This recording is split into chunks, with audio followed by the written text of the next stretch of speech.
समन्ता चक्रवालेषु अत्रा गच्छन्तु देवता सद्धम्मं मुनिराजस्स सुनन्तु सग्ग मोक्खदं ධම්මස්සවන කාලෝ අයං බදන්තා ධම්මස්සවන කාලෝ අයං බදන්තා ධම්මස්සවන කාලෝ අයං බදන්තා නමෝ තස්ස භගවතු අරහතු සම්මා සම්බුද්දස්ස නමෝ තස්ස භගවතු අරහතු සම්මා සම්බුද්දස්ස නමෝ තස්ස භගවතු අරහතු සම්මා සම්බුද්දස්ස. ඒ අපගේ ශාස්ත්‍ර වූ සම්මා සම්බුදුරජාණන් වහන්සේට අප හැම දෙනාගේම নমස්කාරය වේවා. පින්වත්නි, බුදුරජාණන් වහන්සේගේ ධර්මයේ තුල දායාද වුණු සැබෑ ශ්‍රාවකයෙකුට භාග්‍යවතුන් වහන්සේ පෙන්වා දෙන ලද භාවිතා කළ යුතු බහුල වශයෙන් පුහුණු කළ යුතු ධර්ම පරයායන් පිළිබඳ දේශනාවේ අන්තර්ගත වෙනවා. එය අපි පොදුවේ සන්තිස් බෝධිපාක්ෂික ධර්ම වශයෙන් කතා කරනවා. මේ සියල්ලම බුද්ධ ශ්‍රාවකයෙකුගේ ප්‍රතිපදාව විදියටයි භාග්‍යවතුන් වහන්සේ අපට පෙන්වා වදාරන්නේ. දුක නිරුද්ධ කිරීම පිණිස, රූපය නිරුද්ධ කිරීම පිණිස, වේදනාව නිරුද්ධ කිරීම පිණිස, සංඥාව නිරුද්ධ කිරීම පිණිස, සංස්කාරය නිරුද්ධ කිරීම පිණිස, අවිද්‍යාව නිරුද්ධ කිරීම පිණිස, කර්මය නිරුද්ධ කිරීම පිණිස පුද්ගලයාට පෙන්වා දෙන ලද ප්‍රායෝගික භාවිතයයි භාග්‍යවතුන් වහන්සේ මෙහිදී අවධාරණය කරන්නේ. අද ඔබට මේ දේශනාවෙන් අපි අවධාරණය කරන්නේ බොජ්ජංග ධර්ම පිළිබඳවයි. බොජ්ජංග ධර්ම බුද්ධ දේශනාවේ 7ක් තියෙනවා. ඒකට අපි කියනවා සප්ත බොජ්ජංග කියලා. සති සම්බොජ්ජංගය, ධම්මවිජේ සම්බොජ්ජංගය, විරිය සම්බොජ්ජංගය, පීති සම්බොජ්ජංගය, පස්සද්ධි සම්බොජ්ජංගය, සමාධි උපේක්ඛා කියන බොජ්ජංග ධර්ම. ඇත්තටම මේ බොජ්ජංග ධර්ම වැඩෙන්නේ නැතුව කවුරු හරි කෙනෙක් කියනවා නම් මම නිවනටපත් වුණා, එහෙමත් නැත්නම් මම නිවනටපත් වෙනවා කියනවා නම් ඒක කවදාවත් වෙන්න බැරි දෙයක්.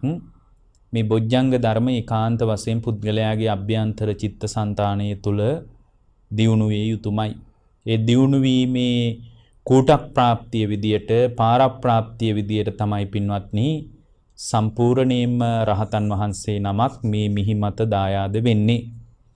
ඇත්තටම මේ බොජ්ජංග ධර්ම මිනිස්සු නාම මාත්‍ර දැනගත්තට මේවා ඔය කශ්‍යප තේර බොජ්ජංගේ, මොග්ගල්ලාන බොජ්ජංගේ වගේ ආදී, චුන්ද තේර බොජ්ජංගේ ආදී පිරිත් පොත් වහන්සේ තුලම මේ බොජ්ජංග පිරිත් දේශනා තියෙනවා. දැන් සමහර අය හිතාගෙන ඉන්නවා මේවා කටපාඩම් කරගෙන හිටියාම යම්කිසි නිවීමක්, සුවපත් වීමක් අත්දකින්න පුළුවන් කියලා. ඇත්තටම මේ ධර්ම කටපාඩම් හිටියේ පමණින් අපට විශාල යහපතක් වෙන්නේ නැහැ. දැන් පිරිතකින් වගේ දෙකින් අපට උපකාරයක් නැහැ කියලා එහෙම නෙමෙයි මේ කියන්නේ. නමුත් මේවා කටපාඩම් කරගෙන ඉන්න දේශනා කරපුවම නෙමෙයි, මේ දේශනාවල මේ කාරණාවල යම් සත්‍යයක් තියෙනවා. මොකද බුදු කෙනෙක්ගේ මුව මණ්ඩලයේ උපන් වචන නෙමේ දේවල්. නමුත් පින්වත්නි, මේ බුදුරජාණන් වහන්සේගේ හද මණ්ඩලයේ, මුව මණ්ඩලයේ උපන් වචන නික්ලේශී නිසා ඒ වගේ බලයක් නැහැ කියලා අපි කියන්නේ නැහැ. නමුත් පුහුණු කිරීමයි වටින්නේ, ප්‍රගුණ කිරීමයි වටින්නේ, බහුල කිරීමයි වටින්නේ. එතකොට එවැනි බහුල කරන ශ්‍රාවකයෙකුට ප්‍රායෝගිකව මේ බොජ්ජංග ධර්ම ගැලපෙන්නේ කොහොමද කියන එක පිළිබඳවත් නිවන කරාම පැමිණෙන ශ්‍රාවකයෙකුට පොදු දහම් කතාවක් විදියටයි අද මේ දේශනාව අපි සිද්ධ කරන්නේ. මේ බොජ්ජංග ධර්ම දියුණු කරනවා නම් පළවෙනියෙන්ම උන්වහන්සේ මතක් කරනවා විවේක නිස්සිතං. විවේකය අවශ්‍යයි කියලා. මොනවද විවේකය කියලා කියන්නේ? කාය විවේකය, චිත්ත විවේකය, උපදි විවේකය කියන මෙන්න මේ විවේක තුන අවශ්‍යයි මේක දියුණු කරනවා නම්. දැන් කායික විවේකය අවශ්‍යයි. ඊට පස්සේ කායික විවේකයේ විතරක් තිබුණට වැඩක් නැහැ. මේ බොජ්ජංග ධර්ම වැඩෙන්න නම් චිත්ත විවේකයක් තියෙන්න ඕන. චිත්ත විවේකයේ තිබුණත් වැඩක් නැහැ. උපදි විවේකයේ තියෙන්න ඕන. මොකද්ද පින්වත්නි උපදි විවේකය කියලා කියන්නේ? උපදි විවේකයේ කියන්නේ කෙලෙස් ධර්ම වලට ඇති වෙන්න ඉඩ නොදී තමන්ගේ හිත පරිස්සම් කරගනිමින් තමයි පුහුණු කරන්න ඕනේ. මෙන්න මේ විවේක නිස්සිතං කියන ස්වභාවයේ තියෙන්න ඕනේ. ඊට පස්සේ විරාග නිස්සිතං කියන්නේ මේ බොජ්ජංග ධර්ම වඩද්දී නොයලී පුහුණු කරන්න ඕනේ. දැන් සමහර වෙලාවට අපට තේරෙනවා මේ බොජ්ජංග ධර්ම දියුණු කරනකොට ඒ දියුණු කරන ධර්මයටම අපේ හිත බැඳිලා යනවා.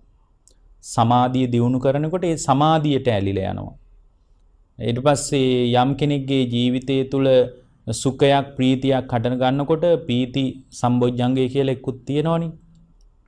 ප්‍රීතිය හට ගන්නකොට සමහර වෙලාවට අපේ හිත ප්‍රීතියටත් බැඳිලා යනවා. ඊට පස්සේ භාග්‍යවතුන් වහන්සේ වදාරනවා මේ අපේ හිත අඩුම මේ බොජ්ජංග දියුණු කරන බොජ්ජංග ධර්මයටවත් නොඇලී දියුණු කරොත් තමයි යම් කෙනෙකුට නිවන කරා පැමිණෙන්න පුළුවන් වෙන්නේ. එහෙම නැත්නම් අපිට නිවන කරා පැමිණෙන්න පුළුවන් කමක් නැහැ. එහෙමනම් අපිට පැහැදිලි විරාග නිස්සිතං කිව්වේ නොඇලී සමාධිය, ඒ වගේම සුඛය, ප්‍රීතිය. දැන් අපි දන්නවා ආනාපාන සතිය වගේ භාවනාවක් වඩනකොට මේ සැපයක් හට ගන්නවා. කායික මානසික නිරාමිස සුඛයක් හට ගන්නවා. එතකොට භාග්‍යවතුන් වහන්සේ දේශනා කරනවා සුඛ පටිසංවේදී අස්ස සිස්සාමීති සික්කති. සුඛ පටිසංවේදී පස්ස සිස්සාමීති සික්කති. සුඛය දැනගනිමින් ආස්වාස කරනවා. සුඛය දැනගනිමින් ප්‍රාස්වාස කරනවා. හැබැයි සුඛයටවත් ඇලෙන්නේ නැහැ. මොකද මේ ප්‍රීතිය දැනෙනකොට ගොඩාක් දෙනෙකුට ඒක කවදාවත් අත්විඳපු නැති විදිහේ නිරාමිස ප්‍රීතියක් නිසා, ඒක කවදාවත් අපි අත්විඳපු නැති ස්වභාවයක් නිසා එවැනි නිරාමිස ප්‍රීතියකට අපේ හිත බැඳිලා යන්න බැරි කමක් නැහැ. එතකොට ඒකට භාග්‍යවතුන් වහන්සේ මතක් කරන්නේ පීති පටිසංවේදී අස්ස සිස්සාමීති සික්කති. පීති පටිසංවේදී පස්ස සිස්සාමීති. ඒ ප්‍රීතියට බැඳෙන්නේ නැතුව, ප්‍රීතියට ඇලෙන්නේ නැතුව ප්‍රීතිය දැනගනිමින් ප්‍රාස්වාස කරනවා. ඒ වගේ තමයි මෙතන කියන්නේ විරාග නිස්සිතං. දියුණු කරන බොජ්ජංග ධර්මයටවත් ඇලෙන්නේ නැතුව තමයි පින්වත්නි මේවා දියුණු කරන්න ඕන. ඊළඟට නිරෝධ නිස්සිතං කියන්නේ නිවීම සම්බන්ධවයි. දැන් බොජ්ජංග ධර්ම ටික පවා හිත තුළ ඇති වෙන සංස්කාර ධර්මයක් මේවත් ඇති වෙලා නැති වෙලා යන ධර්ම කියන දැකීමෙන් තමයි මේ බොජ්ජංග ධර්ම දියුණු කරන්න ඕන. වොත්තග්ග පරිණාමං කියන්නේ නිවනටම බර වෙලා මේවා දියුණු කරන්න ඕන. මෙන්න මේ නිවනටම බර වෙලා අතහැරීම තුලින් අවසානයේ මේ ධර්මයේ පවා අතහරින අදහස. මොකද මේ ධර්මයේ අර භාග්‍යවතුන් වහන්සේ දේශනා කරන්නේ පහුරකට උපමා කරලා. දැන් මේ ධර්මයේ පහුරකට උපමා කරලා දේශනා කරන්නේ මේ ධර්මයේ පහුරක් වගේ.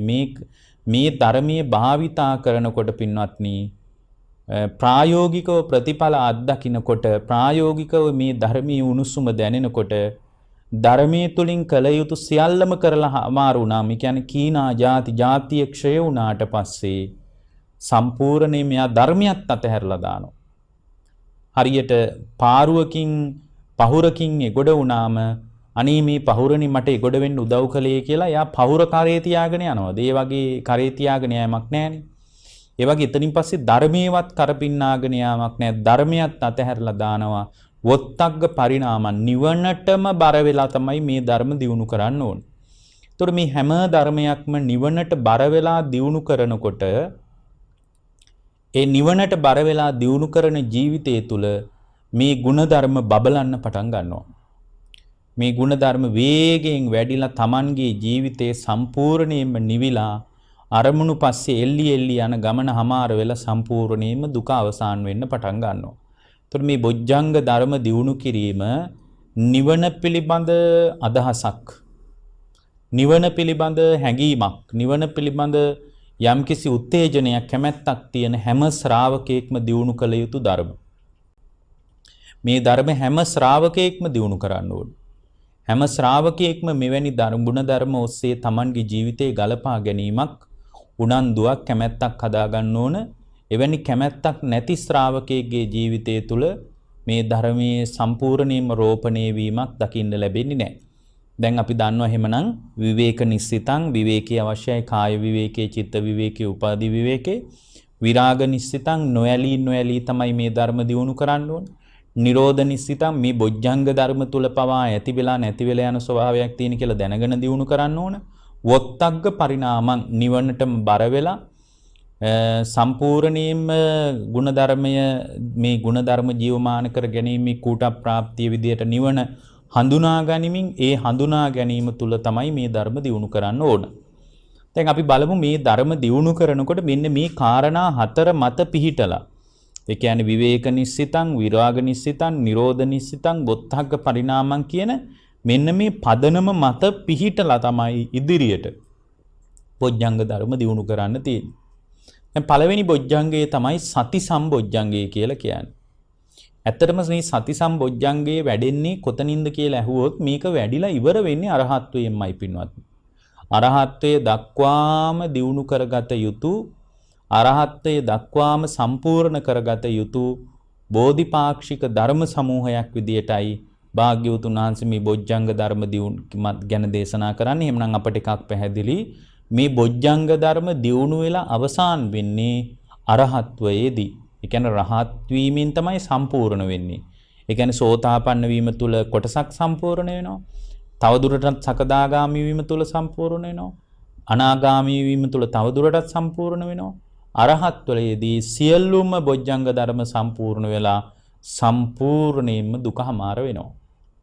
ඒතකොට සති සම්බොජ්ජංගේ උනත් සම්පූර්ණයෙන් අරහත්වයේදී තමයි සම්පූර්ණ වෙන්නේ. බුදුරජාණන් වහන්සේලා පවා මේ අවබෝධයට පත් වුණාට පස්සෙත් මේ බොජ්ජංග ධර්ම දියුණු කරලා තියෙනවා. ඔය සාරිපුත්ත හාමුදුරුවෝ එහෙම සති සම්බොජ්ජංගේ වඩමින් කාලය නිතර බහුල කරමින් වාසය කළා කියලා ධර්මයේ තියෙනවා. ඒතකොට කෙනෙක් කියන්න පුළුවන් ඉතින් රහතන් වහන්සේ නමක් ආයෙ මොකටද වඩන්නේ? දැන් මේ ටික සම්පූර්ණ වෙලා තියෙද්දි වඩන්නේ මොකටද කියලා කෙනෙක් අහන්න පුළුවන්. පින්වත්නි, උන්වහන්සේගේ දිට්ඨ ධම්ම වේදනී සැප විහරණයේ පිණිස උන්වහන්සේත් මේ ගුණ ධර්ම මේ බොජ්ජංග ධර්ම දියුණු කරනවා. ඒ දියුණු කිරීම තුළ උන්වහන්සේට මේ බොජ්ජංග ධර්ම දියුණු කිරීම තුළ මම මේ ආකාරයේ මහා දුක්ඛ ස්කන්ධයකින් නිදහස් වුණා නේද කියලා අර දිට්ඨ ධම්ම වේදනී මහා සැපයක් උපදිනවා. ඒ සැපේ පිණිස තමයි මේ උත්තමයන් වහන්සේ නැවත අවබෝධයටපත් වෙලත් වඩන්නේ. එහෙම නැතුව මේ බොජ්ජංග ධර්ම දියුණු කරලා තව දුරටත් උන්වහන්සේට කර කියා ගන්න දෙයක් ඇත්තේ නැහැ. එතකොට මෙතන සති සම්බොජ්ජංගය කියලා කියන්නේ සිහිය හැම වෙලාවකම Tamanගේ පැත්තේ තියා ගන්නවා. වැඩ කරනකොට, කනකොට, බොනකොට මේක තමයි පදනම. පියවර විදියට මේ හැම වෙලාවකම සිහිය Tamanගේ පැත්තේ තියා ගන්නවා. නිතර බහුල කරනවා. මේකට මෙතන සතිපට්ඨානයේ පිළිබඳව අදහසක් මෙතනදී ගන්නවා. කොහොමද සිහිය Tamanගේ පැත්තේ තියාගන්නේ? කය පිළිබඳව සිහිය Tamanගේ පැත්තේ තියා ගන්නවා. විඳීම් පිළිබඳ, වේදනා පිළිබඳ සමන්ගේ පැත්තේ සිහිය තියා ගන්නවා. ඒ වගේම පින්වත්නි, සිත පිළිබඳ ඊටාම සිහියෙන් ඉන්නවා. මොකද මේ හිත අභාවිත වුණොත් ඒ අභාවිත හිතක් හරියට නැවක් සිදුරු වීමක් වගේ. අභාවිත හිතක් කියන්නේ හරියට වහලයක් සිදුරු වුණා වගේ. ඒ නිසා එකකින් හානියක් වෙන බව දැනගෙන හැම වෙලාවකම ධර්ම මාර්ගයේ පුහුණු කරන ශ්‍රාවකෙක් විදියට සිහිය Tamanගේ පැත්තෙම තියාගන්න දක්ෂ වෙනවා. එතකොට සිහිය Tamanගේ පැත්තේ තියාගන්නවා. කය පිළිබඳ, විඳීම් පිළිබඳ, හිත පිළිබඳ, හිතේ ඇතිවෙන නානා විද ආකාරයේ ධර්මයන් පිළිබඳ හැම වෙලාවකම සිහිය Tamanගේ පැත්තේ තියාගෙන යා ජීවිතය ගෙවනවා. ඒකට කියනවා සති සම්බොජ්ජංගය කියලා. එතකොට මේ සති සම්බොජ්ජංගයත් වඩන්නේ අර මුලින් කියපු කාරණා මත පිහිටලා තමයි මේ ටික දියුණු කරන්නේ. විවේක නිස්සිතං, කාය විවේකයේ, චිත්ත විවේකයේ, උපදි විවේකයේ තියෙන තැනක තමයි පින්වත්නි සති සම්බොජ්ජංගේ වැඩෙන්නේ. දැන් කාය විවේකයක්, චිත්ත විවේකයක් නැත්තම්, උපදි විවේකයක් නැත්තම් කෙලෙස් ධර්ම ඇතිවීමට ඉඩ නොදී ඉන්න කොයිතරම් සිහියක් තියෙන්න ඕනද? කාය චිත්ත විවේකයක් තියෙන වෙලාවට තමයි සිහිය පිහිටව ගන්න පුළුවන් වෙන්නේ. ඊළඟට විරාග නිස්සිතං, අඩුම Taman තුල උපදින සිහියටවත් ඇලෙන්නේ නැතුව දියුණු කරන්න ඕන. මේ අපි කියන්නේ නිවනට යන ශ්‍රාවකයෙකුට නිවන පිණිස දියුණු කරගත යුතු සති බොජ්ජංගය ගැනයි. එහෙම නැතුව මේකේ ප්‍රාථමික අවදීන් කීපයක් ගැන අපිට කතා කරගන්න පුළුවන්. හැබැයි කෙනෙක් හිතන්න පුළුවන් මේක එකම ක්‍රමයේද සිහිය සති බොජ්ජංගේ වඩන නෑ. මේකටත් එක ක්‍රම තියෙනවා පින්වත්නි. මොකද අපි මේ එක දේශනාවකට හරියන්නයි මේ දේශනාව ලඝු කරලා කතා කරගන්නේ. තොර සතිබොජ්ජංගය දියුණු කරනකොට විරාග නිස්සිතං කියන්නේ ඒ බොජ්ජංග ධර්මයට පවා නොඇලී පුහුණු කරන්නේ. නිරෝධ නිස්සිතං මේ සතිය පවා ඇති වෙලා නැති වෙලා යන දෙයක්. සතියත් හට ගන්නවා නිරුද්ධ වෙන ස්වභාවයට අයිති දෙයක් කියලා නිරෝධ නිශ්චිත වශයෙන් නිරෝධ නිස්සිතං කියන ස්වභාවය තුළ පිහිටා තමයි බොජ්ජංගේ දියුණු කරන්නේ. වොත්තග්ග පරිණාමං මේ සිහිය නිවනටම බර කරගන්න අදහසින්. මෙහි තියෙන වෙන ඉලක්කයක් සාධනය කරගන්න නෙමෙයි. මොකද මේ හැම වෙලාවකම අපිට සිහිය අවශ්‍යයිනේ. ගෙදර දොරේ වැඩපලක් කරද්දිත් සිහිය අවශ්‍යයි. නමුත් මෙතන වොත්තග්ග පරිණාමං කියන්නේ මෙතන නිවනට උදව් වෙන සිහිය නම් ඒක නිවනටම බර වෙලා සම්පූර්ණයෙන්ම නිවනටම බර වෙච්ච හිතකින් තමයි වොත්තග්ග පරිණාමං මෙතන සිහිය දියුණු කරන්න. ඒකට කියනවා සති සම්පජඤ්ඤය සති බොජ්ජංගය කියලා. එතකොට මේ සති බොජ්ජංගය කියන කාරණය අපි පැති කීපයකින් බලලා පැති කීපයකින් අවධාරණය කර ගනිමින් තමයි දියුණු කරගන්න ඕනේ. එහෙමනම් මේ සතිය පිහිටනවා කියන කාරණේ ASCII විවේක නිස්සිත, විරාග නිස්සිත, නිරෝධ නිස්සිත, වොත්තග්ග පරිණාම ආදී වශයෙන් මෙන්න මේ කාරණා හතර තියාගෙන තමයි මේ සතිය දියුණු කරන්නේ. එවැනි සතියක් තමයි නිවන කරා උපකාර වෙන්නේ. ඒතකොට සිහිය Tamanගේ පැත්තේ තියා ගන්න එකට කියනවා මොකද්ද? සති සම්බොජ්ජංගය කියලා. ඊළඟ කාරණේ තමයි පින්වත්නි ධම්මවිජේ සම්බොජ්ජංගය. මෙන්න මෙතන තමයි බොහෝම වැදගත්ම කාරණේ නිවන් අවබෝධේ කරා යන නිවන පිණිස මේ ධර්මයේ උපකාර කරගන්න ශ්‍රාවකයෙකුට ධම්මවිජේ සම්බොජ්ජංගය. ධම්මවිජේ බොජ්ජංගය කියලා කියන්නේ මේක නිවනට ඍජුව උපකාර වන ප්‍රඥාවෙන් දත යුතු ධර්ම ගැනයි මෙතන කියවෙන්නේ. ධම්මවිජේ සම්බොජ්ජංගය. එතකොට අනිත්‍ය දුක්ඛ අනාත්ම වශයෙන් දකින්නේ ප්‍රඥාවෙන්. ඒ ප්‍රඥාවෙන් දකිනකොට දියුණු වෙන්නේ ධම්මවිජේ බොජ්ජංගය. ආස්වාදයේ තුල ආදීනව නිස්සරණේ දකින්නේ ප්‍රඥාවෙන්. ඒ ප්‍රඥාවෙන් දකිනකොට දියුණු වෙන්නේ ධම්මවිජේ බොජ්ජංගය. ඊට පස්සේ යම් කෙනෙක් පංචස්කන්ධයේ යථා ස්වභාවය පංචස්කන්ධයේ හට ගැනීම පංචස්කන්ධයේ අත්ංගමයේ දකින්නේ ප්‍රඥාවෙන් දකින්නකොට දියුණු වෙන්නේ ධම්මවිජේ බොජ්ජංගේ. එතකොට Taman ඉගෙනගත් කරුණු ඔස්සේ පින්වත්නි ධර්මවිජේ බොජ්ජංගේ වඩා ගන්න පුළුවන්ද බැරිද? පුළුවන්. හැබැයි වෙන බොජ්ජංග ධර්ම මේ විදියට වඩා ගන්න පුළුවන්කමක් නැහැ. වෙනත් බොජ්ජංග ධර්ම අපිට මේ අනිකුත් කාරණා බෑ මේ ධම්මවිජේ බොජ්ජංගේ බාහිර කෙනෙකුට උදව් උපකාරයක් විදියට යාට මේ පැහැදිලි කරලා කියලා දීලා මේක වඩන තැනකට හසුරවන්න පුළුවන්. එතකොට නාම රූපයන්ගේ යථා පරිදි ක්‍රියාත්මක වීම දකින්නේ පින්වත්නි ප්‍රඥාවෙන් දකින්නකොට දියුණු වෙන්නේ ධම්මවිජේ බොජ්ජංගය. එතකොට සංස්කාරයන්ගේ යථා පරිදි ක්‍රියාත්මක වීම සියලු සංස්කාරයන් හේතුන් නිසා හටගන්න බවත් හේතුන් නිරුද්ධ වෙනකොට සියලු සංස්කාර නිරුද්ධ වී යන බවත් දකින්නේ ප්‍රඥාවෙන්. ඒ දැක්ම හදාගන්න උදව් වෙන්නේ ධර්මවිජේ බොජ්ජංගේ. දැන් බුදුරජාණන් වහන්සේගේ අපේ ධර්මවිජේ සීමා තියෙනවා. නමුත් බුදුරජාණන් වහන්සේගේ ධර්මවිජේ බොජ්ජංගේ සීමාවක් ඇත්තේ නෑ පින්වත්නි. එතකොට මේ ධර්මවිජේ බොජ්ජංගේ දියුණු වෙනකොට තමයි පුබ්බේ අනනුස්සුතේසු ධම්මේසු. දැන් මේක දැනගත්තට මදි. දැන් මෙහෙම කියනකොට ධම්මවිජේ බොජ්ජංගේ කියන්නේ තමන් තුළ ඇති වෙන මේ අනිත්‍ය දුක්ඛ අනාත්ම වශයෙන් ඊට පස්සේ පංචස්කන්ධයේ උදේවැය වශයෙන් නාම රූප ධර්මයන්ගේ හට ගැනීම නිරුද්ධ වීම වශයෙන් පටිච්ච සමුප්පන්න වශයෙන් චතුරාර්ය සත්‍ය වශයෙන් මෙන්න මේ විදියට දැනගත්තාම දැන් ධම්මවිජේ බොජ්ජංගේ කියලා හිතන්න පුළුවන්. එහෙම නෙමෙයි පින්වත්නි. මේවා අවබෝධ කරන්න ඕන. දැන් අවබෝධ කරගන්න ප්‍රඥාව උදව් වෙනවා. එතකොට එයාගේ ධම්මවිජේ බොජ්ජංගේ තමයි වැඩෙන්නේ. ඒ වැඩෙනකොට තමයි පුබ්බේ අනනුස්සුතේසු ධම්මේසු. ඒ ධම්මවිජේ බොජ්ජංගේ වැඩිගෙන යනකොට පෙර නොඇසූ විරු විදියේ දෙයක් අත්දකින්න ලැබෙනවා. මොනවද? චක්කුන් උදපාදි. මේක Taman නුවණින්ම දකිනවා පින්වත්නි මේ ක්‍රියාවලිය. ඥානං උදපාදි. ඥාණයෙන්ම මේ කාරණා අවබෝධ කරනවා. පඤ්ඤා උදපාදි. ප්‍රඥාවෙන්ම මේ කාරණා අවබෝධ කරනවා. ආලෝක උදපාදි. ආලෝකයේ පහළ වෙනවා. ධර්මී දහම් නැණේ ආලෝකයේ පහළ වෙනකොට එයාගේ සම්පූර්ණයෙන් දුක හමාර වෙනවා. ඒතකොට ධම්මවිජේ බොජ්ජංගේ කියන්නේ මේක නිකන් අහලා දැනගත්තට මදි. මේක සම්පූර්ණයෙන් අවබෝධ කරන්න ඕන.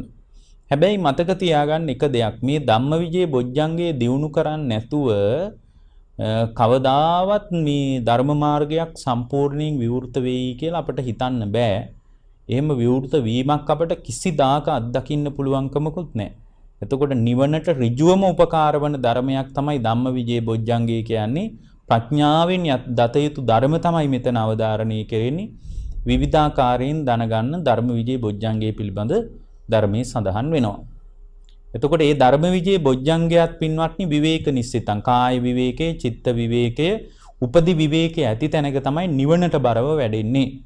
විරාග නිස්සිතං මේ ධම්මවිජය බොජ්ජංගය වැඩෙනකොට ඒ දහම් දැනුම ඇති වෙනකොට ප්‍රඥාවෙන් දත යුතු ධර්ම ප්‍රඥාවෙන්ම දැනගන්නකොට ඒ ධර්ම වලටවත් නොඇලී තමයි වඩන්න ඕනේ. ඒ ධර්ම වලටවත් නොඇලී ඒවටවත් ඇලෙන්නේ නැහැ.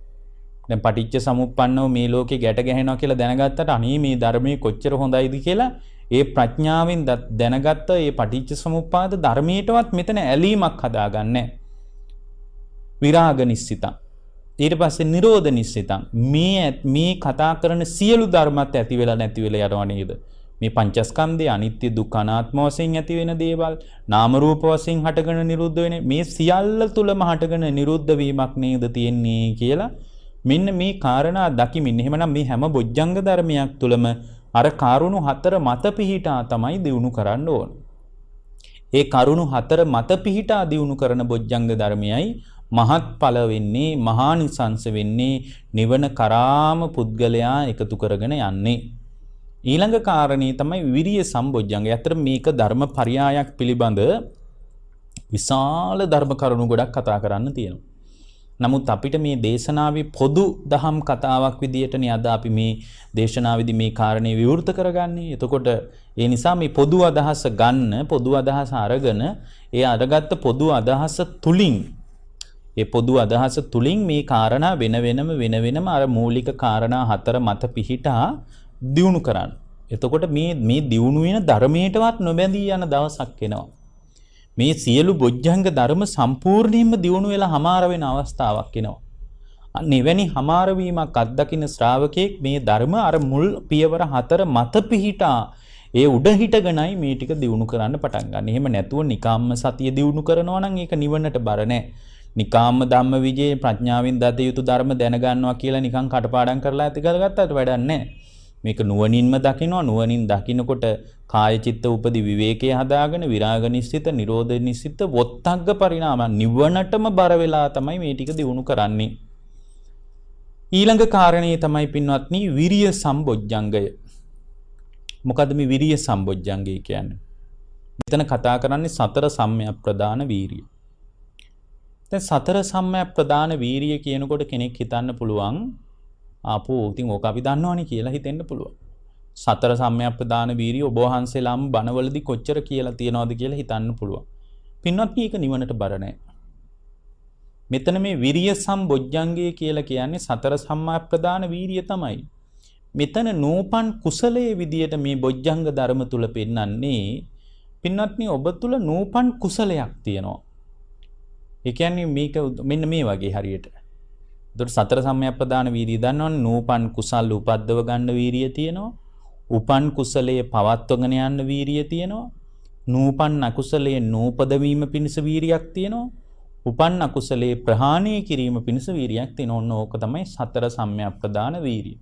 දැන් බොජ්ජංග ධර්මයක් විදියට මෙතන පෙන්න සතර සම්‍යක් ප්‍රදාන වීරියේ තියෙන ඊටා විශේෂත්වයක් තමයි පින්වත්නි නූපන් කුසලයේ උපද්දව ගන්නවා. මොකද්ද නූපන් කුසලය? දැන් මෙතන හරි ගැටලුවක් තියෙනවානේ. මොකද්ද නූපන් කුසලයේ? දැන් ඔබ වහන්සේලා කියනවා නූපන් කුසල් කියලා. දැන් මොකද්ද මෙතන නූපන් කුසලයේ කියලා කෙනෙක් අහන්න පුළුවන්. මෙතන කතා කරන නූපන් කුසලයේ තමයි පින්වත්නි දැන් සෝතාපන්න වෙච්ච ශ්‍රාවකයාට සකදාගාමී වීම නූපන් කුසලයක්. අන්න එතනටයි මෙතන වීරිය හැදෙන්නේ. සකදාගාමී වුණ ශ්‍රාවකයාට අනාගාමී වීම කියන්නේ නූපන් කුසලයක්. ඒක ඉපදිලා නැහැ යාට.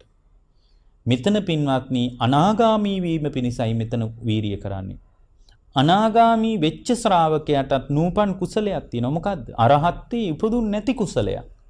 අන්න ඒකයි මෙතන උපද්දව ගන්න. ඒකනේ මෙතන අර විවේක නිස්සිත මේ විවේක කාය චිත්ත විවේකේ හදාගෙන මේකට පටන් ගන්න එකයි විරාග නිස්සිත. නොඇලී දියුණු කරන්න. කියන්නේ යා අති කරගත්ත මාර්ගඵලයටත් නොඇලී එතනින් මොකද එතන ඇලුනොත් එහෙම එතනින් එහාට යෑමක් නැහැනේ. එතනටත් නොඇලී එයා දියුණු කරනවා නූපන් කුසලයේ කුමක්ද කියලා. එතකොට අනාගාමී වෙච්ච කෙනාට අරහත්වේ කියන්නේ නූපන් කුසලයක්. ඒක උපන් නැති කුසලයක්. අනේ කුසලයේ පිණිසයි මෙතන වීරිය කරන්නේ. පෘථග්ජන ශ්‍රාවකයාට විදර්ශනා ඥානය කියන්නේ නූපන් කුසලයක්. ඒක ඉපදිලා නැහැ. එයා ඒකටයි වීරිය කරන්නේ. හැබැයි ඒ විදර්ශනා ඥානය උපද්දව ගන්න ඒ ශ්‍රාවකයා වීරිය කළාට හැබැයි ඒ වීරිය තුල එයා විදර්ශනා ඥානයටවත් ඇලෙන්නේ නැහැ. ඇයි? අර කාරණා හතර මතයි එයා පිහිටලා ඉන්නේ. විරාග නිස්සිත, නිරෝධ නිස්සිත, වොත්තග්ග පරිණාම සම්පූර්ණයෙන්ම නිවනටයි බර වෙලා තියෙන්නේ. සම්පූර්ණයෙන් මේ දියුණු කරන දැන් පෘථග්ජන කෙනෙක් දියුණු කරනවා විදර්ශනා සිතක්. මොකද එයාට උවමනයි ආර්ය ස්වභාවයටපත් වෙන්න. ආර්ය ස්වභාවයටපත් වීම ගැන ඔහු උපකල්පන හදාගෙන ඉන්නවා. ඔහුට හැඟීමක් තියෙනවා ආර්ය ස්වභාවයටපත් වෙන්න. නමුත් ඒ ආර්ය ස්වභාවයටවත් මෙතන නොඇලී තමයි දියුණු කරන්නේ. මොකද මේ ස්වභාවය නිවන්ටම බර වෙලා. පින්වත්නි, ආර්ය ස්වභාවය තුල ඉන්න පුළුවන් උපන් විදර්ශනා ඥාන සම්පූර්ණයෙන් දියුණු නොවිච්ච කෙනෙක්. එතනට යාට ඒක නූපන් කුසලයක්. පළවෙනි ධ්‍යානයේ තුල ඉන්න ශ්‍රාවකයෙකුට දෙවැනි ධ්‍යානය කියන්නේ නූපන් කුසලයක්. ඒ නූපන් කුසලයටයි යා වීරිය කරන්නේ. දෙවැනි ධ්‍යානයේ තුල ඉන්න ශ්‍රාවකයෙකුට තුන්වෙනි ධ්‍යානයේ නූපන් කුසලයක්. මෙතන කතා කරන්නේ අපි මේ ගමේ ගොඩේ කතා කරන මේ නිකම් පොදුවේ කතා කරන නිකමට මේ පන්සල් වලට ඇවිල්ලා අපි කතා කරන කුසල් තියෙන්නේ. ඔය මල් පූජා කරන, පහන් පූජා කරන මෙන්න මේවා නෙමෙයි. ඒව තුලත් කුසලයක් තමයි. ඒ තුලත් ශක්තිමත් දැන් මේ ශ්‍රාවකයා. මෙතන බොජ්ජංග ධර්මයක් විදියට දියුණු කරනකොට ඔහුට එන්නේ නූපන් කුසලයේ කියන්නේ නිවනට බර වෙච්ච ප්‍රමුඛ පෙළේ ආර්ය මාර්ගයේ තියෙන ආර්යංගයි මෙතන මතුවෙන්නේ වැඩි. එතකොට මේ වීරිය පින්වත්නි අරමුණ දක්වාම කැඩිලා බිඳිලා විනාශ වෙලා යන එකක් නෙමෙයි. මේ වීරිය හරියට පින්වත්නි ඒකට කියන්නේ භාග්‍යවතුන් වහන්සේගේ ධර්මයෙන්ම කියනවා නම් ඒකට කියන්නේ හරියට පරක්කම වීරියක් මෙතන තියෙන්නේ. පරක්කම වීරිය කියන්නේ අවබෝධයේ දක්වාම මේ වීරිය හසුරුවනවා. හරියට ආරබත නික්කමත යුඤ්ඤත බුද්ධ ශාසනේ ජීවමාන වෙච්ච ශ්‍රාවකයා දුනාත මච්චුනෝසේනං නලාගහරංව කුංජරෝ බටපඳුරු විනාශ කරලා සුණු විසුණු කරලා දාන කැලේ ඉන්න මහා සද්දන්ත හස්තිරාජෙක් වගේ එයා කෙලස් වනය කෙලස් බටපඳුරු විනාශ කරමින් තමයි ආධ්‍යාත්මී ඉලක්කය සාධනය කරගන්නේ. කියන අරමුණ දක්වාම පැතිරිච්ච විදර්ශනා ඥානිය මුල් කරගත්ත මිදීම දක්වාම හසුරුවන වීරියක් තමයි මෙතන බොජ්ජංග ධර්මයක් විදියට වැඩිනේ. හැබැයි මතක තියාගන්න මේ හැම බොජ්ජංග ධර්මයක්ම අර මුලින් කියපු කාරණා හතර මතයි පිහිටලා වඩන්න යන්නේ. එහෙම පිහිටලා නැත්නම් මේ බොජ්ජංග ධර්මයේ ආනුභාව සම්පන්න වෙන්නේ නැහැ. විමුක්තිය කරාම හැසිරෙන බොජ්ජංග ධර්මයක් බවට ඒ ධර්මයේපත් වෙන්නේ නැහැ පින්වත්නි. ඒ නිසා මේ කාරණේ අපිට ඊටාම වැදගත් කාරණයක්. ඊළඟ කාරණේ තමයි පීති සම්බොජ්ජංගය. දැන් මෙතන ප්‍රීතිය කියන්නේ අරමුණු පස්සේ ලුහු බැඳ අත්දකින්න ප්‍රීතිය නෙමෙයි. ඒතර මේ ප්‍රීති සම්බොජ්ජංගය කියන එක මේ බොජ්ජංග ධර්ම හැම බුද්ධ ශ්‍රාවකයෙක්ම දියුණු කරගන්නත් ඕන නම් හැම බුද්ධ ශ්‍රාවකයෙක් තුළම මෙවැනි බොජ්ජංග ධර්ම වැඩි යුතුයි කියලාත් අපි අවධාරණය කරනවා නම් මේවා වැඩෙන්න ඕන කියලාත් අපි කල්පනා කරනවා නම් පින්වත්නි මේ ප්‍රීතිය මෙතන කතා කරන්නේ සම්පූර්ණයෙන්ම භාවනාව තුල අත්දකින නිරාමිස ප්‍රීතියක්. එතකොට භාවනාව තුල අත්දකින ප්‍රීතියක් තියෙනවා. දැන් පළවෙනි ධ්‍යානයේ ප්‍රීතිය සහිතයි. විතක්ක ਵਿਚාර පීති සුඛ ඒකග්ගතා සහිත පඨම ධ්‍යානය. දෙවෙනි ධ්‍යානයේ ප්‍රීතිය සහිතයි. විතක්ක ਵਿਚාර පීති සුඛ මේ බුදුරජාණන් වහන්සේ මතක් කරනවා දෙවෙනි ධ්‍යානයත් විතර්ක බැහැර වුණාට මේ ප්‍රීති සුඛේ සහිතයි. තුන්වෙනි ධ්‍යානයත් ප්‍රීති සුඛේ සහිතයි. එතකොට පළවෙනි දෙවෙනි තුන්වෙනි ධ්‍යාන තුල ප්‍රීතිය පවතිනවා. එතකොට මේ ප්‍රීතිය අත්දකින්නකොට ඒ ප්‍රීතිය කියන ස්වභාවය අපි නිකන් මේ කැම ටිකක් කෑවහම තේ එකක් බිව්වහම ඇති වෙන මේ වගේ ප්‍රීතියක් නෙමෙයි මෙතන පීති සම්බොජ්ජංගය කියලා ගන්න. මේක සම්පූර්ණයෙන් භාවනාව මත වැඩෙන ස්වභාවයක්. භාගතුන් වහන්සේ මතක් කරනවා යතෝ සම්මසති කන්දානං උදයබ්බයන් ලබති පීති පාමොජ්ජං කියලා. යම් කෙනෙක් ස්කන්ධයන්ගේ උදේවැය දකිනවා නම් ප්‍රීතියත් පාමොජ්ජයත් උපදිනවා කියලා. මෙතන කතා කරන ප්‍රීතිය තමයි පින්වත්නි සම්පූර්ණයෙන් භාවනාව තුල අත්දකින්න එක. දැන් ඔබ දන්නවනේ අපි අර මුලිනුත් මතක් කළේ දැන් ආනාපාන සතිය වගේ භාවනාවක් කරනකොට ප්‍රීතිය උපදිනවා. එතකොට ප්‍රීතිය උපන්නාට පස්සේ ඒ ප්‍රීතියට නොයලී නොබැදී වඩන්නේ. දැන් මතක තියාගන්න මෙතන පීති සම්බොජ්ජංගය. මේ සම්බොජ්ජංගයත් වඩන්නේ මේ භාවනාව තුළ යම් ප්‍රීතියක් උපදව ගත්තොත් භාවනාව තුළ ඇති වෙන යම් වෙලාවක निराமிස ප්‍රීතියක්. ඒ निराமிස ප්‍රීතිය පින්වත්නි ඇඟ පුරාම විහිදිලා ගිය මහා අමුතු ප්‍රීතියක්. ඒක අපි මේ කාමභෝගී ලෝකයෙන් අත්විඳපු නැති විදිහේ මහා අමුතු අත්දැකීමක් ඒක. ඒක අත්දකින්නකොට ගොඩාක් දෙනෙකුට වෙන්නේ අර ඒ ප්‍රීතියට බැඳිලා යන ගතියක් එනවා. ප්‍රීතියට අහු වෙලා යන ගතියක් එනවා. ප්‍රීතියට මේ වශී වෙන ප්‍රීතිය තමන්ව යට කරනවා ගතියක් එනවා. එතකොට මෙතන ඒකයි මතක් කළේ මුලින්ම විවේක නිස්සිත. ඇත්තටම විවේකයක් නැති තැනක කොහෙද ප්‍රීතියක්? දැන් කාය විවේකයයි චිත්ත විවේකයයි නැති තැන උපදි විවේකයයි තියෙන තැනක තමයි ප්‍රීතිය හටගන්නේ. දැන් බලන්න මේ කාරණා කොච්චර ගැළපෙනවද කියලා. විරාග නිස්සිතම් ප්‍රීතියටත් ඇලෙන්නේ නැහැ. ඇයි? වොත්තග්ග පරිණාම නිවනට බර කරගෙන මේක වඩන්නේ. විරාග නිස්සිතං එතකොට යා සුඛය ප්‍රීතිය කෙරෙහි නොයලී ධර්මයේ කෙරෙහි පවා නොයලී තමයි ඒක පුහුණු කරන්නේ. නිරෝධ නිස්සිතං මේ ඇති වෙච්ච ප්‍රීතියත් හටගෙන නිරුද්ධ වෙලා යනවා. මේකත් හුලඟක් වගේ ඇති වෙලා නැති වෙලා යන දෙයක්. ප්‍රීතිය භාවනාවෙන් නැගිට්ටට පස්සේ මේ ප්‍රීතියත් ඉවරයි කියලා ඒක දකිමින් තමයි වඩන්නේ. ඒකට කියන්නේ නිරෝධ නිස්සිතං. වොත්තග්ග පරිණාම නිවනටම බර වෙලා වඩන්නේ. ඒ නිසා පින්වත්නි මෙතන ප්‍රීතිය ඇත්තට මේ ප්‍රීතිය විරුද්ධ වචනේ තමයි අරතිය කියලා කියන්නේ. ප්‍රීතිය නැති තැනක අරතිය තමයි වැඩෙන්නේ. එතකොට අරතිය වැඩෙනකොට පින්වත්නි එතන ප්‍රීතිය මතුවෙන බවක් අපට පේන්නේ නැහැ. ඒ නිසා බුදුරජාණන් වහන්සේ මතක් කරනවා සම්පූර්ණයෙන් ප්‍රීතිය උපදවා ගන්න ශ්‍රාවකයෙකුගේ හිත තුළ ඇතිවෙන ප්‍රීතිය මේ අරමුණු පස්සේ ලුහු බැඳීම නිසා ඇතිවෙන ප්‍රීතිය වගේ බොහොම ලාමක ප්‍රාථමික ප්‍රීතියක් නෙමෙයි මෙතන කතා කරන්නේ. දැන් ප්‍රීති සම්බොජ්ජංගය කියන එක වඩා ගන්නවා නම් එහෙමනම් භාවනාවට පිවිසෙන්නම ඕන. භාවනාව දියුණු කරන ශ්‍රාවකයෙක් තුලමයි මෙවැනි ප්‍රීතියක් අත්දකින්න හම්බ වෙන්නේ. ඒතර මේ ප්‍රීතියත් වඩන්නේ අර කාරණා හතර මත පිහිටා. එතකොට තමයි මේ ප්‍රීති සම්බොජ්ජංගේ නිවනට බර වෙච්ච බෝධිපාක්ෂික ධර්මයක් බවට පත් වෙන්නේ.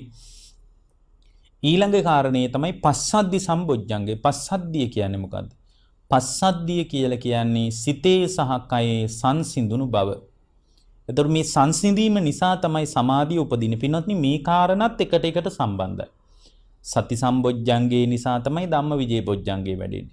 ධම්මවිජේ බොජ්ජංගේ නිසා යා තුළ වීරියක් වැඩෙනවා බෝධිපාක්ෂික ධර්මයක් විදියට. වීරිය වැඩෙන තැනක තමයි මේ ප්‍රීතිය පස්සද්ධිය ආදී දේවල් උපදින්නේ. දැන් මෙතන පස්සද්ධිය කියලා කියන්නේ සිතේ සහ කයේ ඇතිවෙන සම්පූර්ණින් සංසිඳුණු බවක් ඇති වෙනවා මනස තුළ. එතකොට මේ සංසිඳීම නිසා තමයි පින්වත්නි සමාධිය කියලා එකක් උපදින්නේ. මෙන්න මේ පස්සද්ධිය කියන ස්වභාවය තුළ සම්පූර්ණයෙන්ම කායික වේදනා මානසික වේදනා යට යනවා. ඒ කය නිකන් නොදැනී යන ස්වභාවයක් එනවා. දැන් ඔය විවිධ ඒ කියන්නේ පැය 3-4 ඉන්න පුළුවන් එකම ඉරියව්වෙන් මේ පස්සද්ධිය දැනෙන්න පටන් ගත්තට පස්සේ සිතේ කයේ සම්පූර්ණයෙන්ම සංසිඳුණු ස්වභාවයක් ඇති වෙනවා. පින්වත්නි ඔන්න දැන් හරි ලස්සන දහම් කාරණයක් මතුවෙනවා. දැන් මේ බොජ්ජංග ධර්ම මුල් කරගෙන තමයි රෝගී වෙච්ච කෙනෙකුට මේ බුදුරජාණන් වහන්සේ මේවා අනුදැන වදාළේ. දැන් සමහර අය හිතාගෙන ඉන්නවා මේක පිරිතක් විදියට වැඩුවාම හරි කියලා. පිරිතක් විදියට කිව්වහම හරි කියලා. ඇත්තටම පින්වත්නි මේ කායික වේදනාවක්, කායික පරිදාහයක්, කායික දැවිල්ලක් තියෙන මිනිස්සෙකුට මේ බෝධිපාක්ෂික ධර්ම ගැන බුදු කෙනෙක් දේශනා කරන්නේ මේ බෝධිපාක්ෂික ධර්ම දියුණු කරගෙන ඉදිරියට යනකොට පින්වත්නි පුදුමාකාර විදිහේ කයේ මනසේ සංසිඳුණු බවක් ඇති වෙන. එතකොට අර වේදනාව යට යනවා. අන්න බලන්න මේක වඩන්නයි උගන්නලා තියෙන්නේ. එහෙම නැතු මේ පිරිතක් වගේ ගිරව් වගේ කියන්නේ නෙමෙයි. ඒකෙත් පොඩි ආශිර්වාදයක් නැතුව නෙමෙයි. ඒ වගේත් ආශිර්වාදයක් තියෙනවා. දැන් මේ පස්සද්ධිය කියන්නේ සිතේ කයේ සංසිඳුණු ස්වභාවයක්නේ. එතකොට මේක භාවනාව තුළ අත්දකින්න ඕන ස්වභාවයක් නේ. ඒ අත්දැකීම තුළ පින්වත්නි සම්පූර්ණයෙන්ම අර වේදනාව යට යනවා. එතකොට ඒකට ලස්සන උදාහරණයක් තියෙනවා නැවක් ගිලෙන්න යනවා නම් නැවේ බර අඩු කරන්න කියලා. දැන් නැව බුදුරජාණන් වහන්සේම වදාරලා තිනවා දැන් නැවක් ගිලෙන්න යනවා නම් සිදුරක් වෙලා ඒ නැව ගිලෙන එක ටිකක් අඩු කරගන්න පුළුවන් එකම දේ තමයි නැවේ තියෙන බඩු මුට්ටු ටික මුහුදට විසි කරන එක. එතකොට කෙනෙක් කියනවා අපරාධෙනි කියලා. ඉතින් නැව කොහොමත් ගිලෙනවනේ. එතකොට ගිලෙන එක අඩු කරගෙන ජීවිතය හරි බේර ගන්න පුළුවන්. ගිලෙන එක අඩු කරගෙන ඊට පස්සේ අර සිදුරට විකල්පයක් කරන්න පුළුවන්. නැත්තම් වේගයෙන් නැව ගිලෙන්න පටන් ගන්නවා. පින්වත්නි මෙතන කෙලෙස් බර අඩු කරගන්නයි මේ පස්සද්ධිය උදව් කරගන්නේ. හරියට නැවක බර අඩු කරගන්න නැවේ තියෙන දේවල් විසි කරනවා වගේ කෙලෙස් බර අඩු කරගන්න සැහැල්ලු කරගන්න මේ පස්සද්ධි සම්බොජ්ජංගේ විශාල උදව්වක් වෙනවා. ඔය රෝගාබාධ ඇති වෙච්ච වෙලාවට පවා මේ දේශනාව කරන්නේ පස්සද්ධි සම්බොජ්ජංගේ දියුණු වෙනකොට කය මනස සංසිඳුණු ස්වභාවයක් ඇති වෙලා වේදනාව යට යන්න පටන් ගන්නවා. සම්පූර්ණ වේදනාව නොදැනී යන ස්වභාවයක් ඇති වෙනවා. ඒ නිසා ඒ නොදැනී යාම තුළ යම් සහනයක් අත්විඳින්නත් පුළුවන්. ඒ නිසා මං හිතන්නේ රෝගී වෙච්ච හාමුදුරුවෝ ගොඩ දෙනෙකුට මේ දේශනාව භාග්‍යවතුන් වහන්සේ අනුදැන වදාarලා තියෙනවා. එතකොට මේකත් අපි කරන්නේ විවේක නිස්සිතං කාය විවේකේ චිත්ත විවේකේ උපදි විවේකේ තුල පිහිටා විරාග නිස්සිතං නොයලී වඩන්නේ නිරෝධ නිස්සිතං මේ ඇති වෙන සංසිඳීමත් මේ ඇති වෙන පස්සද්ධියත් සංසිඳුණු බවත් තානි මේ භාවනාවෙන් නැගිට්ටාම ඉවරයි හටගෙන නිරුද්ධ වෙන ස්වභාවයක් කියලා නොයලී වොත්තග්ග පරිණාමන් නිවනටම බර වෙලා තමයි වඩාගෙන යන්නේ. ඒක තමයි මහා බල සම්පන්න වෙන්නේ. ඊළඟ කාරණේ තමයි සමාධි බොජ්ජංගය. සමාධි බොජ්ජංගය කියලා කියන්නේ යටත් පිරිසෙන් ප්‍රථම ධානයේවත් මෙතන පැහැදිලි කරන්නේ. නමුත් සමාධිය ගැන බුද්ධ දේශනාවේ අර්ථය විස්තර වශයෙන් තේරුම් ගන්න ඕන. මොකද කුසල් සිතේ එකඟතාවයටත් සමාධිය කියලා මතක් කරලා තියෙනවා. නමුත් මෙතන සමාධිය කියලා කියන්නේ යටත් පිරිසෙන් ප්‍රථම ධානයේවත් අඩුම. පළවෙනි ධානයේවත් ඇති කර ගන්න ඕන. එතකොට දැන් මේක කාටවත් කරලා දෙන්න බෑ. දැන් ධම්මවිජේ බොජ්ජංගේ වගේ දෙයක් පිට ඉන්න කෙනෙකුට තල්ලුවක් දෙන්න පුළුවන් මේ බොජ්ජංගේ දියුණු කරගන්න. ඒතර මෙතන සමාධිය කියලා කියන්නේ භාවනාව තුලින් උපදවා ගන්න සමාධිය. දැන් බලන්න ගොඩාක් දෙනෙක් කියනවා නෑ භාවනාව ඕනේ නෑ මොකටද භාවනාව මේ භාවනා කරන්න නැතුවත් ওই වැඩේ කරන්න පුළුවන් කියලා කිව්වට කවුරු හරි මේ බොජ්ජංග ධර්ම දියුණු කරනවා නම් භාවනාවෙන් තොර ප්‍රීතියක්වත් පස්සද්ධියක්වත් සමාධියක්වත් උපේක්ෂාවක්වත් ලැබෙන්නේ නැහැ පින්වත්. මෙතන සමාධිය කියලා කියන්නේ මේක තමා විසින් කරගන්න ඕන දෙයක්. මේක අර ධම්මවිජේ බොජ්ජංගේ වගේ කෙනෙකුට පංචස්කන්ධය උදේවැය කියලා දීලා නාම රූප ධර්මයන්ගේ හට ගැනීම නිරුද්ධ වීම කියලා දීලා ප්‍රඥාවෙන් දත යුතු ධර්ම මෙයයි අනිත්‍යයි අනිත්‍ය නම් දුකයි දුක නම් අනාත්මයි මේක මගේ වශයෙන් තියන්න බෑ කී මේවා තේරුම් කරලා කරන්න බෑ. සමාධිය තමා තුළ දියුණු කරගන්න ඕන ධර්මයක් විදියටයි භාග්‍යවතුන් වහන්සේ අපට පෙන්වා වදාළේ.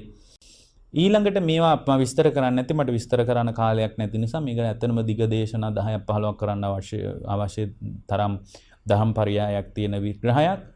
ඉතින් මේකත් දියුණු කරන්නේ අර කාරණා තුල පිහිටා. මොකද එතකොට තමයි ඒක මහා ආනුසංසදායක වෙන්නේ.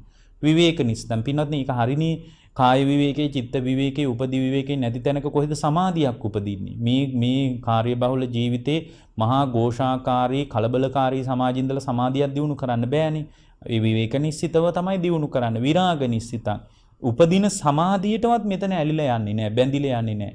ඒතර මේ බැඳිලා ගියොත් එහෙම නිවන යට යනවා. නිරෝධ නිස්සිතං සමාධියත් භාවනාවෙන් නැගිට්ටාම ඇති වෙලා නැති වෙලා යන හැඟීමක් සංස්කාර ධර්මයක් කියලා දකිමින් තමයි දියුණු කරන්නේ.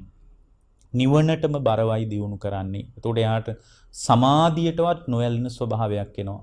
ඊළඟ එක තමයි උපේක්ඛා බොජ්ජංගය. උපේක්ඛා බොජ්ජංගය කියලා කියන්නේ මෙතන උපේක්ෂාව කියලා කියන්නේ හිතේ පවතින මැදිහත් බව. එතකොට සිතේ පවතින මැදිහත් බව උපේක්ෂාව කියලා කියනවා. එතකොට දැන් මේ සියල්ල ඇති කරගත්තට පස්සේ සති සම්බොජ්ජංගේ ඇති කරගෙන යා ධර්ම විජේ බොජ්ජංගේ වඩනකොට ඒ තුල වීරිය සම්බොජ්ජංගේ වඩනකොට භාවනාව තුල එයාට ප්‍රීතියත් පස්සද්ධියත් සමාධියත් භාවනාව තුල උපදිනවා. උපන්නට පස්සේ යා උපේක්ෂාවකටපත් වෙනවා. මොකක්ද උපේක්ෂාව? සිතේ මැදහත් භාවයකටපත් වෙනවා. මොනවා සම්බන්ධ මැදහත් භාවයද? මේ මැදහත් භාවය කියන එක බොහෝම සංකීර්ණයි මෙතන. අතීත සංකාර පිළිබඳව එයා මැදහත් භාවයක් ඇති කර ගන්නවා. අතීත සංකාර පිළිබඳ ඇලීමකුත් නැහැ, ගැටීමකුත් නැහැ. අනාගත සංස්කාර පිළිබඳ යාට ඇලීමකුත් නැහැ, ගැටීමකුත් නැහැ. අනාගත සංස්කාරය පිළිබඳවත් මැදිහත් බවක් හදා ගන්නවා. එතකොට වර්තමාන රූපය ගැනත්, වර්තමාන වේදනාව ගැනත්, වර්තමාන සංඥාව ගැනත්, වර්තමාන සංස්කාරය ගැනත්, වර්තමාන විඥානය ගැනත් පින්වත්නි මැදිහත් බවක් හදා ගන්නවා. හටගෙන නිරුද්ධ වෙන ස්වභාවයක් තියෙන්නේ කියලා මැදහත් වෙනවා. ඊට පස්සේ මේ ලෝකේ යම්තාක් සුඛ දුක්ඛ උපේක්ෂා කියලා විඳීම් ටිකක් තියෙනවා නම් ඒ විඳීම් සියල්ල තුලත් එයා මැදහත් භාවයකටපත් වෙනවා. එයා මැදහත් බවක් හදා ගන්නවා. එතකොට එයා ඒ සිතේ මැදහත්, එතකොට මේ සියලු දේවල් කෙරෙහි දැන් මැදහත් භාවයක් හදා ගන්නවා. ඊට පස්සේ පංචස්කන්ධය පිළිබඳව එයා මැදහත් භාවයක් හදා ගන්නවා. අවුව වැස්ස පිළිබඳව පවා එයා විශේෂ අදහසක් ගන්න. ඒ සියල්ල තුල මැදහත් භාවයක් හදා ගන්නවා. මේ සියල්ල තුල මැදහත් භාවයක් පුද්ගලයා හදා ගන්නකොට ඒ මැදහත් භාවයේ තුල සියලු ධර්ම හටගෙන නැති වෙලා යන ස්වභාවයක් තියෙන්නේ කියලා මැදහත් භාවයකට එනවා. ඒ කියන්නේ මේ සියලු ධර්ම, මේ දියුණු කරන ධර්ම පවා, මේ බොජ්ජංග ධර්ම පවා, ධම්මවිජේ පීති පස්සද්ධි විරිය සමාධි, මේ ධර්ම තුල පවා මේ ධර්මත් සංස්කාරයක් මගේ හිතේ ඇති වෙච්ච කියලා ඒ තුලත් පින්වත්නි මදහත් භාවයට එනවා. එතකොට මේ මදහත් භාවයට එනකොට යාට තේරෙනවා මේකේ සත්‍යයක් පුද්ගලයක් නෑ. මේ සියල්ල තුල සංස්කාර ධර්ම ටිකක් ක්‍රියාත්මක වෙනවා විතරයි කියලා මදහත් භාවයකට එනවා. එතකොට මේ සියල්ලම මදහත් භාවයකට එනවා. එතකොට මේ සියලු දේවල්, මේ ඇති වෙන ධර්මයන් විදියට දියුණු වෙන දේවලුත් මේ සියලු ක්‍රියාවලිය තුල, සංයෝගයේ වියෝගයේ තුල, මේ ලෝකයේ සියලු සංස්කාරයන් තුල යා මදහත් භාවයකට පත් වෙනවා පින්වත්නි. එතකොට ඵල සමවතකට සමවැදුණා නම් ඒ ඵල සමවත පිළිබඳවත් මදහත් භාවයට එනවා. ඵල සමවතක් ඇති වුණා නම් ඒ ඵල සමවතෙන් නැගිටිනකොට සමවත ඉවරයි නේද කියලා ඒ ඵල සමවත පිළිබඳවත් පින්වත්නි යා මදහත් භාවයකට එනවා. එතකොට මෙන්න මේ මදහත් භාවයකට ආවට පස්සේ එයා තුල යම් කිසි මිදීමක්, මේ සියල්ල පිළිබඳ මදහත් භාවයක් උපන්නට පස්සේ ඒ සියල්ල පිළිබඳව ඇති වෙන මදහත් භාවය නිසා, ඒ සියල්ල තුල ඇති කරගත්තා වූ මධ්‍යස්ථ භාවය නිසා ඒ මදහත් භාවයත් එක්කම එයාගේ ජීවිතය තුල සම්පූර්ණයෙන්ම ඒ මදහත් භාවයත් එක්කම එයා නිවෙන්න පටන් ගන්නවා. දැන් අර මදහත් භාවයේ නිසයි එයා තුල විමුක්තිය මතුවෙන්නේ, මිදීම මතුවෙන්නේ. මෙතන උපේක්ඛා බොජ්ජංගයේ නිසා උපේක්ඛා බොජ්ජංගේ පදනම් කරගෙන යා මදහත් භාවයකට එනවා. මේ මදහත් භාවයකට එනකොට, ඒ කියන්නේ උපේක්ඛා බොජ්ජංගයමනේ මදහත් භාවය කියන්නේ. මේ මදහත් භාවයකට එනකොට එයාට මේ සියල්ල පිළිබඳ, ලෝකේ සියලු ධර්ම පිළිබඳ මදහත් භාවයක් උපදිනවා. මේ මදහත් භාවයක් උපදිනකොට එයා ඒ සියල්ලන්ගෙන්ම මිදෙන තැනකට හිතපත් වෙනවා. ඒකට කියනවා අනුපාදිශේෂ නිර්වාණ ධාතුව කියලා. එතකොට අනුපාදිශේෂ නිර්වාණ ධාතුවකටපත් වුණාට පස්සේ එයාට තේරෙනවා මේ තුලත් පවතින්නේ සම්පූර්ණයෙන්ම නිර්වාණ ධාතුව කියලා එකක් නෑ. නිවනටපත් වෙච්ච කෙනෙක් හොයන්නත් නෑ. නිවන කියන්නේ එහෙම නිවන, දැන් අපිට නිවන කියනකොට එකපාර නිකන් නිවන කියලා තැනක් තියනවා වගේ හිතෙනවනේ. මේ තුලත් සම්පූර්ණයෙන්ම ක්‍රියාත්මක වෙන කිසි සියල්ල තුල මිදීමයි මෙතන පවතින්නේ කියලා ඒ පිළිබඳවත් යථාර්ථ අවබෝධයට එනවා. යථාර්ථ අවබෝධයට එනකොට මේ සියල්ල තුලම මදහත් භාවයක් ඇති කරගෙන එයාගේ ජීවිතේ සම්පූර්ණයෙන්ම නිවීමකටපත් වෙනවා. එතකොට මේ සියලු දේවල් තුල නිවීමටපත් වෙන ශ්‍රාවකයෙක් තුල සියල්ලම බොරු කියලායි අවබෝධ කරගන්නේ. මේ මදහත් භාවයට එනකොට සියල්ලම බොරු, මේ ලෝකේ සත්‍ය වශයෙන් කිසි දෙයක් පවතින්නේ නැහැ. මේ සියල්ලම මිරිඟුවක් වගේ මායාවක් විදියට පවතිනවා. මේ මායාව ඇත්තටම ඉබිලා බලනකොට මේක ASCII සත්වයක්, පුද්ගලයෙක්, ගැහණු කෙනෙක්, පිරිමි කෙනෙක් ආදී වශයෙන් වෙන් වශයෙන් හොයන්න නැහැ. ධාතු කොටස් 6ක් ක්‍රියාත්මක වීමක් මේ සත්වයේ පුද්ගලයෙක් අල්ලපු දේවල් ASCII තියෙන්නේ. පඨවි, ආපෝ, තේජෝ, වායෝ, ආකාශ, විඥාන කියන ධාතු ටිකක්මයි ක්‍රියාත්මක වෙන්නේ කියලා මේ විදියට මනසින් දකිනකොට ඒ මදහත් භාවයේ මුල් කරගෙනම මිදෙනවා. මිදිච්ච උත්තමයෙක් පවා මේ ධර්ම නැවත නැවත දියුණු කරනකොට මෙබඳු දුකකින් මම හමාරයි නේද කියලා සම්පූර්ණයෙන්ම දුකෙන් නිදහස් වීම ගැන ditta ධම්ම වේදිනී සැප විහරණයක් උපදිනවා. එවැනි සැප විහරණයක් උපදවා ගත්තාම කරන්න දෙයක් නෑ ආයේ. කතං කරණීයං, කළ යුතු දේ කරලා ඉවරයි. කතං කරණීයං, කීනා ಜಾති, ಜಾතියත් ඉවරයි දැන් එයාගේ. වුසිතම් බ්‍රහ්මචරියම් බඹසරත් හමාර වෙලා ඉවරයි දැන්. ආයේ බඹසර රැකලා වැඩක් නැහැ. මොකද රැකලා කරගන්න දෙයක්වත් නැහැ. බඹසරත් හමාරයි. වුසිතම් බ්‍රහ්මචරියම් දැන් කතං කරණියම් කළ යුතු දේත් කරලා ඉවරයි. නාපරං ඉත්තන්තයි දැන් ආයේ මොකුත් කරන්න නැහැ. සම්පූර්ණයෙන් මේ මදහත් භාවයත් එක්කම මේ ලෝකෙම සම්පූර්ණයෙන් මිදිලා යනවා. මිදුණට පස්සේ මිදීම තුලත් උන්වහන්සේ විදර්ශනා කරමින් මේ කය බිඳී යාම දක්වාම බොහෝම මදහත්ව මේ ලෝකයේ දිහා දැක්කා, ඇහුවා, දැනුණා, හිතුණා කියන තැනින් නතර කරමින් ජීවිතය ගෙවලා දානවා. ඉතින් එවැනි ජීවිතයක් ගෙවන්න මේ බොජ්ජංග ධර්ම හරිම උදව්වක්. ඒතකොට මේ ඇති වෙන සියලු බොජ්ජංග ධර්ම විවේක නිස්සිත වශයෙන්, ඊට පස්සේ විරාග නිස්සිත වශයෙන් නොඇලෙමින්, නිරෝධ නිස්සිත වශයෙන් මේ සියල්ල තුල නිරුද්ධ වීමක්මයි තියෙන්නේ කියලා දකිමින් බොත්තග්ග පරිණාමයන් නිවනටම බර වෙලා මේ ධර්ම දියුණු කරනකොට යා සම්පූර්ණයෙන්ම මේ සියලු ධර්ම වලින් මදහත්ව මිදිලා යනවා. අන්නේ මිදීම පිණිස මේ ධර්ම පිළිවෙලින් පුහුණු කරන්න පුළුවන්. ඒ පිළිවෙලින් පුහුණු කිරීම තුළ එයාට සම්පූර්ණයෙන් මිදිලා යන්නත් පුළුවන්. ඔබ හැම දිනාටම අද දේශනාව ජීවිත අවබෝධයේ ධර්ම අවබෝධයේ පිණිස උපකාර වේවා.